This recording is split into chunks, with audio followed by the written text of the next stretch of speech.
চিংড়ি মাছের মালাইকারি হোক বা রাজবাড়ির কষা মাংস, গন্ধরাজ মুরগি হোক বা ইলিশ মাছের মাথা দিয়ে কচু শাক, পারফেক্ট বাঙালিয়ানা খাবার বলতে এগুলোকেই বোঝায়।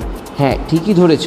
আজকে আমরা ঘুরতে ঘুরতে চলে এসেছিলাম ভূতের রাজা দিলবরে। কে আমার জন্মদিন, সেই উপলক্ষেই কিন্তু আজকে আমরা ভূতের রাজা দিলবরের হাতিবাগান শাখায় এসেছিলাম। তো যারা এই ভিডিওটি দেখতে চাও বা যারা এই ধরনের ব্লগ শুনতে পছন্দ করো, তারা কিন্তু অবশ্যই চ্যানেলটিকে সাবস্ক্রাইব করো। চলো তোমাদের এবার ঘুরিয়ে দেখিয়ে দিই ভূতের রাজা দিলবরের এন্ট্রিটা। ভূতের রাজা দিলবর হাতিবাগানের স্টার থিয়েটারের জাস্ট এগিয়ে বাঁদিকে যে গলিটা, সেই গলির মধ্যে ভূতের রাজা দিলবরের এই আউটলেট। তোমরা এন্ট্রিটা দেখতেই পাচ্ছ, কি সুন্দর এন্ট্রিটা। এদের কিন্তু 4টে তলা রয়েছে। গ্রাউন্ড ফ্লোরে এদের 2জন বা 3জনের সিটিং ক্যাপাসিটির যে রুমসগুলো রয়েছে, সেখানে কিন্তু তাদের টেবিল পাতা আছে। ফার্স্ট ফ্লোরেও কিন্তু ওই 2জন বা 3জনের যে টেবিলসগুলো। থার্ড ফ্লোরে এদের কিন্তু অপশন রয়েছে, যেখানে 6জন বা 7জন বা 8জনের যে সিটিং ক্যাপাসিটি আছে সেগুলোর।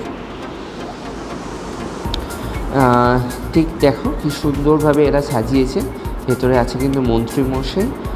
আর এদের যে উপরের টপ ফ্লোর, সেখানে কিন্তু বাফেট আইটেম বা বুফে আইটেমে কিন্তু খাবার দেওয়ার ব্যবস্থা আছে, যেখানে 999 হচ্ছে প্লেট। এদের যে মেন থালির যে আইটেমসগুলো রয়েছে, এই আইটেমসগুলো কিন্তু 799 আর 849 এই রেঞ্জে। এরপরে কিন্তু জিএসটি আছে। তোমাদের মেনুগুলো একটু বলে দিচ্ছি। এর মধ্যে কিন্তু তোমার যেমন 3 ধরনের থালি রয়েছে। 3 ধরনের থালির মধ্যে রয়েছে তোমাদের গুপির থালি, বাঘার থালি আর পুজোর থালি। তার মধ্যে গুপির থালি যেটা রয়েছে সেটার কস্ট অ্যারাউন্ড 799। বাঘার থালি যেটা রয়েছে সেটার কস্ট 849। আর যেটা পুজোর থালি রয়েছে সেটার কস্ট কিন্তু 1799। এগুলোর সাথে কিন্তু জিএসটি আছে। তো 3 ধরনের আইটেমের কথা তোমাদের বললাম। যে মজার বিষয়, হাতে হাতে মারো থালি, তবেই পাবে কিন্তু গুপি ভাগার থালি। দেখো, আমরা কিন্তু হাতে হাতে থালি দিয়ে দিলাম, আর তাই আমাদের খাবারও কিন্তু চলে এলো।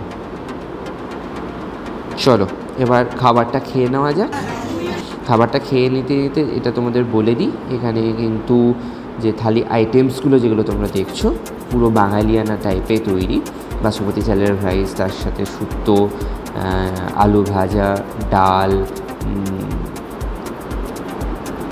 রাজবাড়ির কষা মাংস, গন্ধরাজ মুরগি, মাটন, সবই কিন্তু আইটেমস খুব সুন্দর করে রান্না করা আছে।